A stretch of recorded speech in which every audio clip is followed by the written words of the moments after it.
కళ్యాణ్ అంటే ఇష్టం, మాది పిఠాపురం. పిఠాపురమా? ఎలా ఉందమ్మా పిఠాపురంలో మా పవన్ కళ్యాణ్ గారి పాలన? బాగుంది బాగుంది బాగుంది, బాగా చేస్తున్నారు. ఎన్నో కోట్ల ఆస్తిని పెట్టుకొని పొలిటికల్ మన పవన్ కళ్యాణ్ గారు డిప్యూటీ గారు అయిన తర్వాత చాలా బాగున్నాయి కదా, ఇంకేం కావాలా? సో అంటే ప్రజలు పెట్టుకున్న నమ్మకాన్ని నిలబెట్టుకుంటాను కళ్యాణ్ గారు. ఆబ్వియస్గా అండి. అంటే ఇంకా గవర్నమెంట్ ఫామ్ అయ్యి కూడా వన్ ఇయర్ అయిందో లేదో నాకు సరిగ్గా తెలియదు. బట్ మనం ఇంకా టైం ఇవ్వాలా.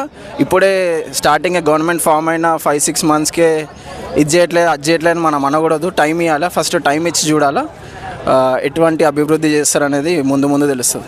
జగన్ పవన్ ఇద్దరి పాలనలో మీకు ఏ పాలన బాగా నచ్చింది? పవన్ కళ్యాణ్ది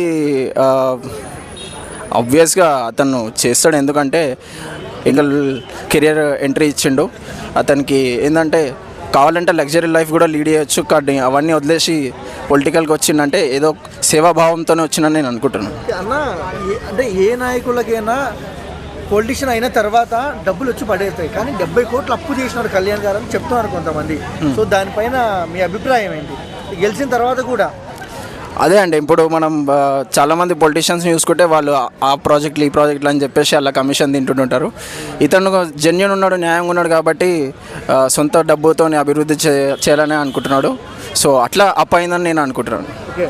సో ఓవరాల్గా పవన్ కళ్యాణ్ గారిని కిందికి లాగే వాళ్ళకి ఏం చెప్తారు మీరు? చాలామంది ఉంటారండి కిందికి లాగడానికి. కొంతమంది స్క్రిప్ట్లు రాసుకొని మరి నెగిటివ్ పోర్ట్రే చేయడానికి చూస్తుంటుంటారు.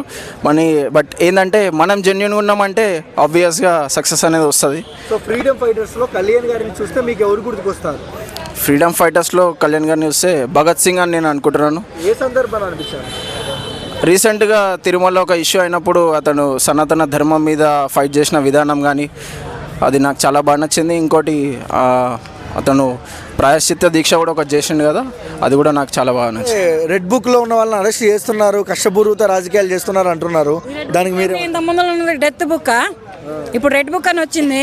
ఇంతకు ముందు వచ్చింది అరెస్ట్ బుక్, ఇంతకు ముందు ఉన్నది డెత్ బుక్.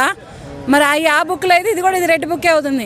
ఈ రెడ్ బుక్లు ఏంటో ఈ వైట్ బుక్లు ఏంటో నాకు కూడా అర్థం కావట్లేదు. ఈ రెడ్ బుక్లు లేవు, వైట్ బుక్లు లేవు. అప్పుడు ఉన్నాయి డెత్ బుక్లు ఉంటాయి, లేకపోతే అరెస్ట్ బుక్లు ఉంటాయి. ఇవేమన్నా బయటకు తీసుకొస్తే అప్పుడు రెడ్ బుక్లని వైట్ బుక్లని బయటకు తీసుకొద్దాం. సో అంటే అలయన్స్ బాగా పనిచేస్తుంది అంటారు. చేస్తున్నారుగా. అక్కడ ఉన్నది ఎవరు? అక్కడ ఒక డిప్యూటీ సీఎంగా పదవిలో ఉన్నది ఎవరు? ఒక సీఎంగా పదవిలో ఉన్నది ఎవరు? అక్కడ రాష్ట్ర పరిపాలన చేస్తుంది ఎవరు? ఆ రాష్ట్రాన్ని డెవలప్మెంట్ చేస్తుంది ఎవరు? వాళ్ళ రాజకీయ చరిత్ర ఎంత ఉండదో వీళ్ళకి, వీళ్ళ వయసులు వీళ్ళంతా వీళ్ళ ఇదంతా ఏది పడితే అది మాట్లాడితే ఊరుకుంటారా ఏంటి? ఇప్పుడు ఒక్కొక్కళ్ళు అవుతున్నారు కదా. మరి ఆ రోజున కోటెల శివప్రసాద్ గారిని ఎలా అరెస్ట్ చేశారు, ఎలా కోర్టులు తిప్పించారు, ఎలా చనిపోయేలాగా చేశారు?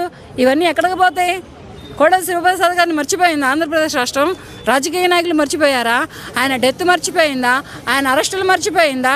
ఏం మర్చిపోయిందని చెప్పేసి వాళ్ళ రోజున ఎక్కడోళ్ళు అక్కడ సైలెంట్ అయిపోయి అరెస్టుల పర్వం ఒకటి, రెడ్ బుక్ ఒకటి అని చెప్పేసి కొత్త పదాలను పుట్టించుకొస్తున్నారు. ఈ రెడ్ బుక్ పట్టుకొని తిరుగుతున్నారా ఏ రాజకీయ నాయకుడైనా? ఇప్పుడున్నటువంటి అధికార రాజకీయ నాయకులు.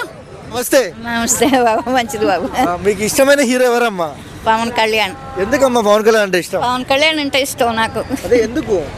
ఎందుకో అంటే ఇంత ముందుకునే వాళ్ళు బాగా చేసినారా, ఇప్పుడు మా పవన్ కళ్యాణ్ బాగా చేస్తున్నారు? పవన్ కళ్యాణ్ వచ్చాకనే బాగుంది అంటున్నారు అందరూనే.